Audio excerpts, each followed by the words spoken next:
Assalamualaikum warahmatullahi wabarakatuh. Salam sejahtera untuk kita semua. Yang terhormat Ibu Puji Astuti Ibrahim, MSI, selaku dosen pengajar mata kuliah Kimia Organik. Di sini Bu, untuk mempresentasikan hasil jawaban saya pada soal UAS Kimia Organik. Perkenalkan, nama lengkap saya Ricky Siombing dengan NIM 22030004 dari Prodi D3 Teknik Kimia.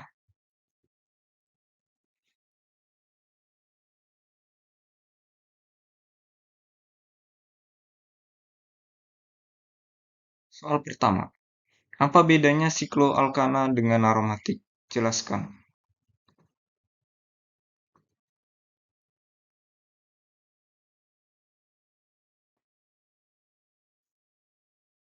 Sikloalkana merupakan senyawa hidrokarbon yang tersusun oleh ikatan jenuh, membentuk siklik atau cincin.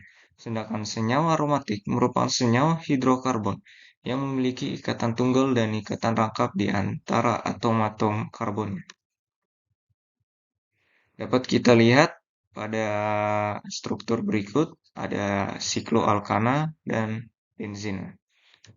Siklopentena memiliki rumus umum CnH2n dan beringkatan rangkap satu atau tunggal. Dapat kita lihat di sekeliling struktur berikut, semuanya berikatan rangkap satu. Berbeda dengan benzena, memiliki ikatan rangkap terkonjugasi atau berselang-seling dengan ikatan tunggal. Di sini ada ikatan rangkap 2, 1, 2, 1, 2, 1. Berikutnya, nomor 2. Jelaskan nama senyawa di bawah ini sesuai dengan tata nama senyawa.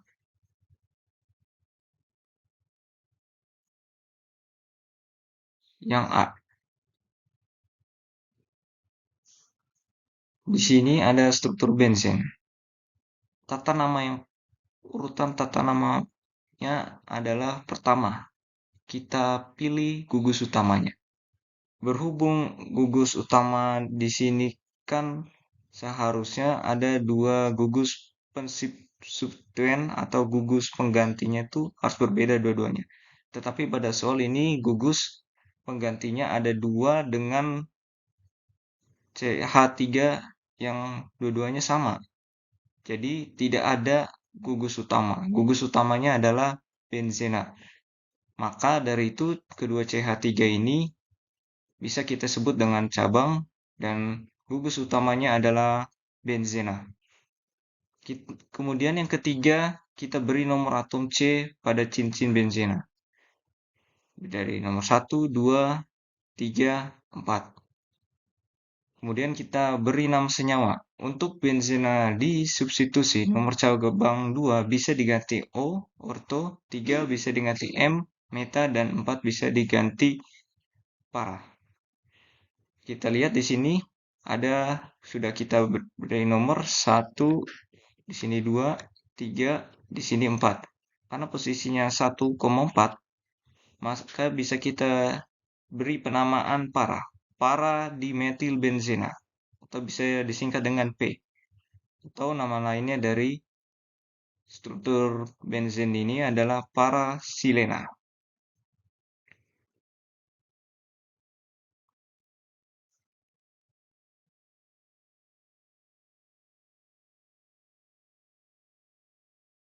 Bagian yang B, tata nama senyawa turunannya sama seperti soal yang A. Yang pertama kita pilih gugus utama. Kan tetapi gugus kedua dari benzena ini, gugus konsstituennya atau gugus penggantinya ini sama. Dua-duanya CH3. Maka dapat kita simpulkan gugus utamanya adalah benzenanya sendiri dan identifikasi cabangnya yaitu benzena ini. Karena benzena ini ada dua, maka kita sebut dengan di. Kemudian kita beri nama sama nyawa untuk benzina disubstitusi. Kita beri nomor cabangnya sama seperti soal sebelumnya, 1, 2, 3. Karena posisinya 3, itu penamaannya bisa kita bikin dengan meta. Meta dimetil benzina atau metasilena.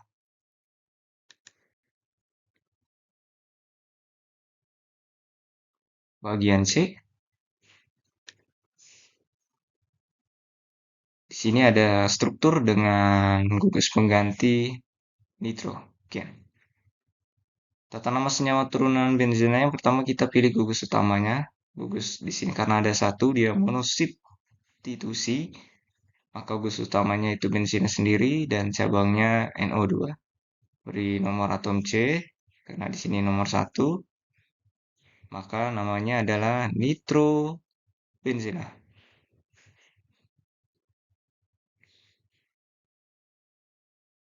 3.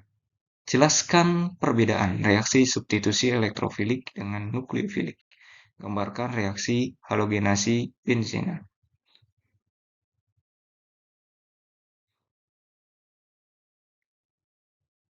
Dapat kita lihat dari dua tabel berikut untuk melihat perbedaannya. Yang pertama, substitusi elektrofilik sering terjadi pada senyawa aromatik.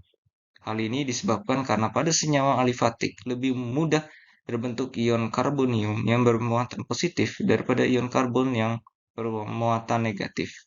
Senyawa aromatik ini sama saja dengan benzina. Kemudian pada reaksi substitusi neofilik biasa terjadi pada senyawa alifatik atau senyawa jenuh seperti alkana dan turunannya, semisal alkil halida. Kemudian elektrofil adalah spesi apa saja yang tertarik ke suatu pusat negatif, sedangkan pada nukleofilik adalah spesi apa saja yang tertarik ke suatu pusat positif. Elektrofil adalah suatu asam Lewis, sedangkan nukleofil adalah suatu basa Lewis.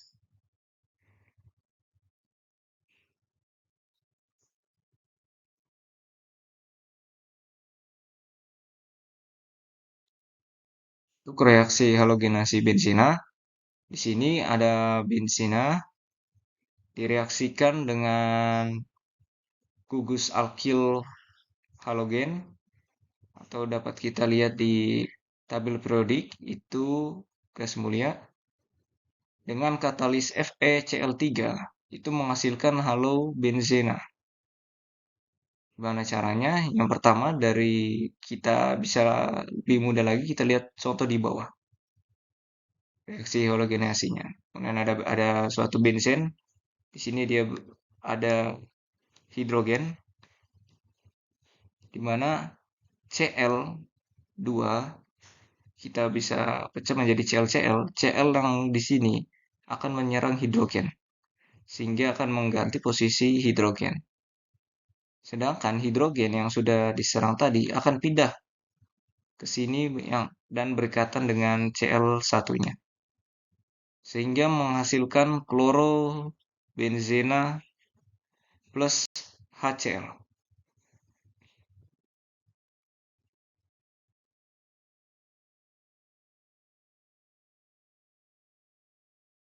Nomor 4. Dalam minyak bumi terdapat hidrokarbon aromatik yang senyawanya tidak tersaturasi memiliki satu atau lebih cincin planar karbon 6 atau cincin benzena. Jika hidrokarbon aromatik bakar akan menimbulkan asap hitam pekat dan bersifat karsinogen.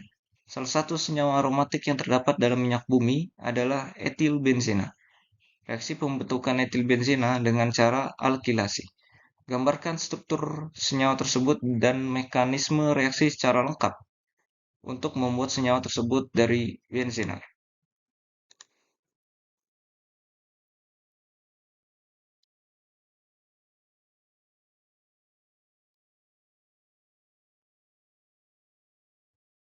Dapat kita lihat di sini ada benzena pada reaksi alkilasi ya. Sebelum itu kita jelaskan alkilasi adalah reaksi substitusi gugus alkil ke dalam cincin benzena. Benzena bereaksi dengan gugus alkil dari haloalkana membentuk alkil benzen dengan menggunakan bantuan katalis aluminium triklorida. Katalis ini fungsinya untuk mempercepat suatu proses reaksi. Reaksi alkilasi ini disebut juga dengan reaksi alkilasi Friedel-Crafts. Benzena direaksikan dengan etil klorida, di mana CH3CH2 ini dia akan menyerang hidrogen pada benzen. Dan hidrogen yang pada benzen ini dia akan ke Cl, sehingga terciptalah suatu struktur dengan nama etil benzena dengan CH2CH3 plus HCl.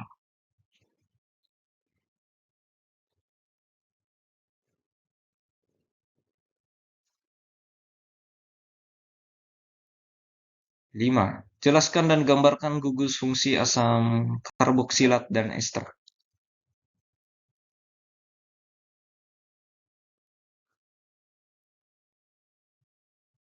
Asam karboksilat merupakan senyawa organik turunan alkana dengan gugus fungsi COOH dan rumus umumnya CnH2nO2. Gugus fungsi COOH memiliki nama lain gugus karboksil, yang merupakan gabungan dari gugus karbonil dan gugus hidroksil.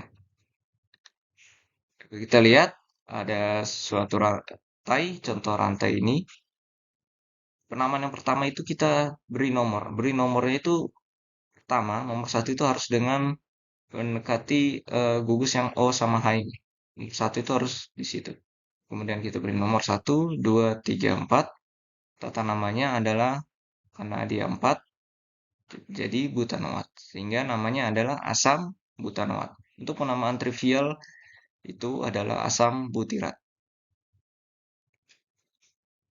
Ester merupakan isomer fungsi dari asam karboksilat dengan fungsi COO. Rumus umum asam ester adalah RCOOR, dengan R adalah alkil. Ester dibuat dengan reaksi esterifikasi, yaitu antara asam karboksilat dengan alkohol. Ada suatu alkohol direaksikan dengan asam karboksilat akan menghasilkan ester dan air. Contoh dari ester itu adalah pada rantai berikut. Yang pertama, kita lihat di sini kan ada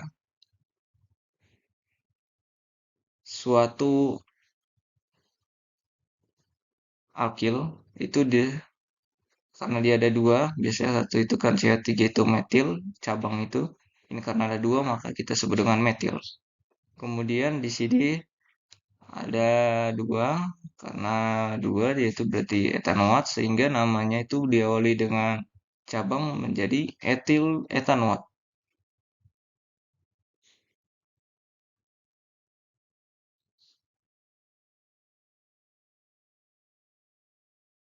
Nomor 6. Jelaskan dan gambarkan reaksi esterifikasi. Satu dengan yang lain, usahakan berbeda. Senyawa pembentuknya.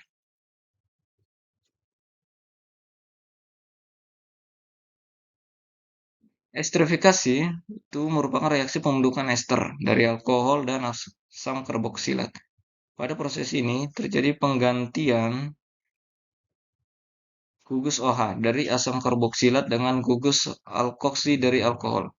Reaksi esterifikasi bisa dikatakan sebagai reaksi reversibel yang sangat lambat atau reaksi bolak-balik, sehingga dengan menggunakan katalis asam mineral seperti asam sulfat H2SO4 dan asam klorida HCl, kesetimbangan akan tercapai dalam waktu yang cepat.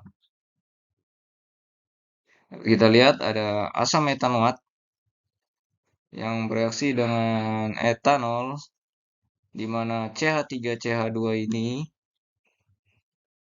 dia akan menyerang hidrogen yang pada asam etanoat, dan hidrogen yang di sini dia akan berpindah ke salah satu etanol, yaitu gugus OH-nya.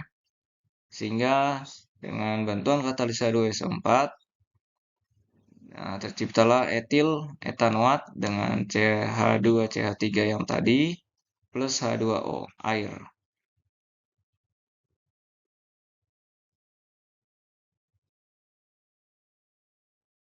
7. Jelaskan aplikasi senyawa asam karboksilat dan ester dalam kehidupan sehari-hari.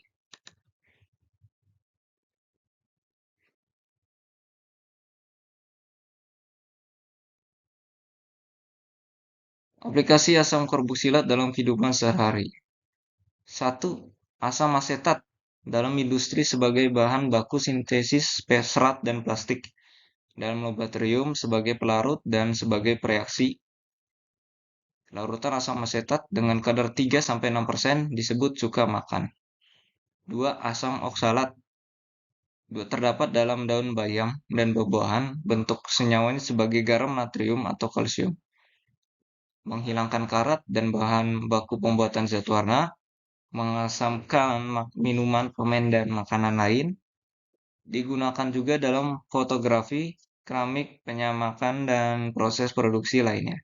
Yang ketiga, asam format itu bahan dasar zat warna pada industri tekstil, sebagai kondisioner pada industri penyamakan kulit, disinfektan dan bahan pengawet pada industri farmasi, pada industri makanan ternak. Asam format digunakan sebagai zat adiktif anti salmonella dan mencegah infeksi.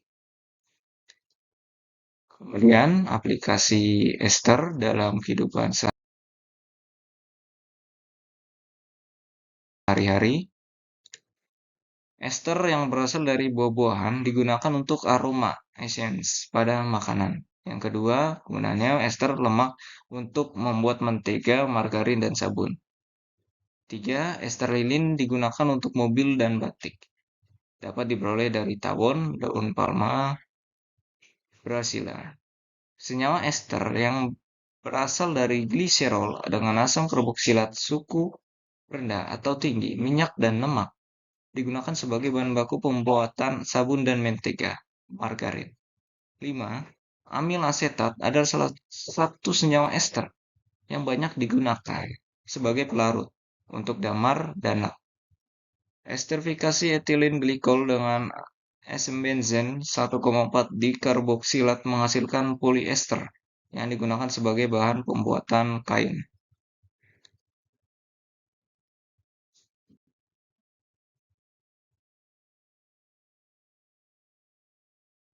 Nah, berikut yang sudah saya sampaikan tentang jawaban hasil UAS yang kimia organik yang telah saya kerjakan. Selebihnya mohon maaf atas kesalahan atau kata-kata yang kurang berkenan.